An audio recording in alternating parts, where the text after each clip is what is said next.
If you could walk us through the decision when you decided to transfer from Wake Forest, what brought you to Michigan State? Oh, so as I was in the portal, I got a chance to talk to Coach P and Coach Tuck a lot, and they showed me everything, like sent me pictures of the campus. We couldn't join campus and everything with COVID, but I got to see the campus and everything. I really liked. They showed me the offense. I felt like I was a good fit in the offense, and being able to get that bond with them, it was pretty good, and that was my big decision. What was kind of your impression from afar from Michigan State? I know you played against them in New York a few years back, but just kind of your impression of the program. Granted, the coaching staff is almost completely different than it was when you saw them on the field as an opponent. Excuse me. I'm sorry. The impression, like when I got here, Yeah, or just kind of your impression of the program from afar. I mean, you played against them once, but the Mhm. coaching staff changed since then. Right. Oh yeah. So before I arrived, I didn't know much about Michigan State at the time, but like as I got to campus, I love it. I love everything about it. The culture. I think that's a big thing here. It's a great culture, and that's probably my biggest interest. I love that. Thank you. No problem. Our next question will go to Stephen Brooks with 24/7 Sports. Hey, Kenneth, nice to meet you here. Appreciate you taking the time. I just Mhm. wanted to ask you, for people that have never seen you play, what type of back are you? What are Michigan State fans going to see this fall when they see you play? And just how do you see yourself fitting in with the running backs that are already here and what that rotation could look like possibly, Right.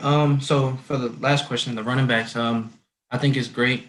These all of us, Connor, Jordan, Donovan, Eli. I think we got a pretty good set of backs. I mean, we compete at practice, but we also push each other to do our best.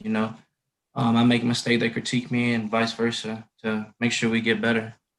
As far as me personally, I believe I'm an explosive back. I think my best thing is explosiveness, being able to go in and out of my cuts, and my vision. And then I know you talked a little bit about finding Michigan State once you went in the portal. What about going into the portal? I mean, why did you just think you wanted to change from Wake Forest? I felt like I didn't fit as well in the offense. That was pretty much a um, big part of my decision.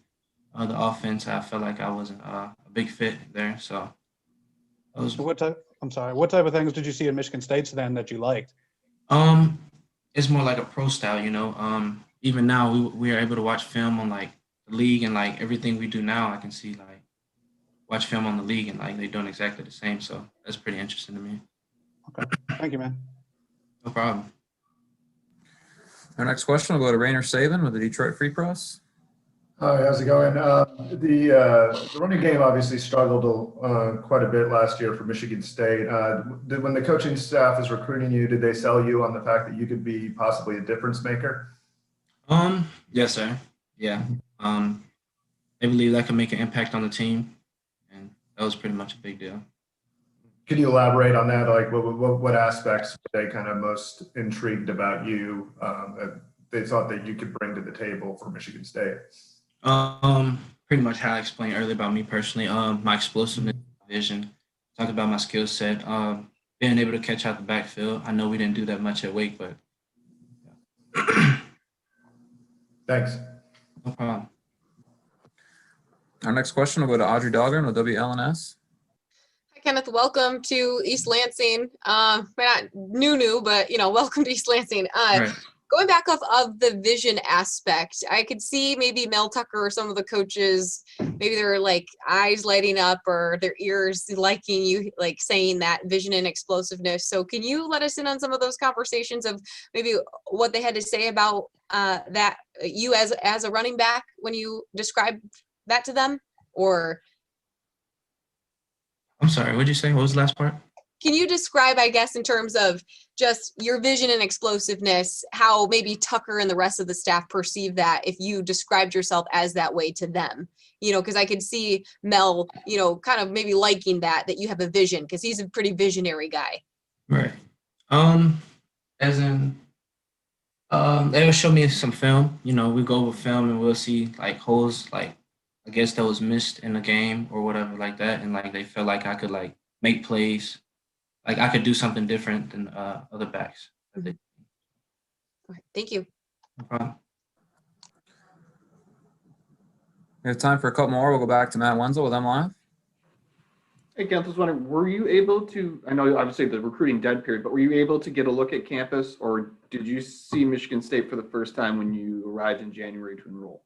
It was actually my first time when I arrived. COVID kind of messed everything up with being able to come on campus and do visits. But yeah, it was my first time. It was pretty different with all the snow and stuff. I'm not really used to it, but yeah. What's it like making, a life-changing decision without being able, you're going to go move somewhere for multiple years likely. What's it like doing that without even being able to visit and you just show up in the middle of winter? I felt pretty confident.